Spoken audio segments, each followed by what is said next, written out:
Israel की पहली कार्रवाई ऑपरेशन राइजिंग लायन। इजरायल ने ईरानी परमाणु सुविधाओं और सैन्य ठिकानों पर बड़े पैमाने पर हवाई हमले किए।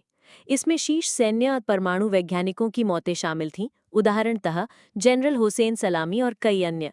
हमले के बाद तेल और ऊर्जा इंफ्रास्ट्रक्चर जैसे तेल डिपो और गैस फील्ड भी प्रभावित हुआ। ईरान की पलटवार।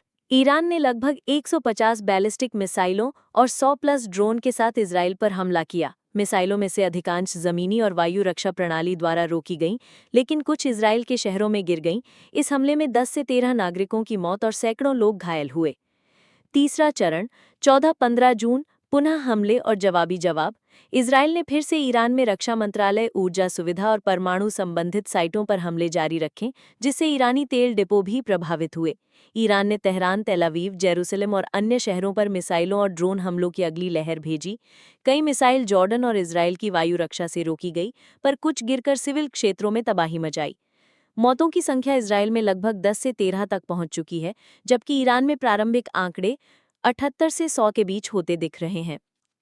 वैश्विक और कूटनीतिक प्रभाव। ओमान में ईरान यूएस परमाणु वार्ता रद्द कर दी गई। यूरोप के देश और संयुक्त राष्ट्र संकट को नियंत्रित करने की अपील कर रहे हैं। अमेरिकी पूर्व राष्ट्रपति ट्रंप ने चेतावनी दी कि यदि ईरान ने अमेरिकी हितों पर हमला किया तो भारी प्रतिक्रिया होगी, लेकिन साथ ही शांति की संभावनाओं की भी बात की।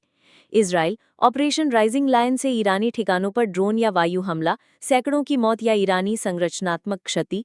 ईरान बैलिस्टिक मिसाइल ड्रोन हमला जैसे ऑपरेशन ट्रू प्रॉमिस 3, इजरायली शहरों में नागरिक क्षति, कई घायल। पुनः हमले, दोनों और जवाबी हमले जारी रहे। संघर्ष तीसरे दिन तक भी चलता रहा। कूटनीति, वार्ता स्थगित, अंतर्राष्ट्रीय दबाव, डिप्लोमेसी ठप, क्षेत्रीय तनाव बढ़ा।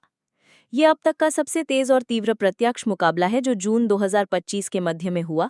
दोनों तरफ भारी नुकसान हुआ है और ये दौर ईरान इजराइल तनाव को सीधे युद्ध के स्तर तक ले गया है। वर्तमान में संघर्ष जारी है और क्षेत्रीय और अंतर्राष्ट्रीय स्तर पर फैलने का जोखिम बढ़ा हुआ है।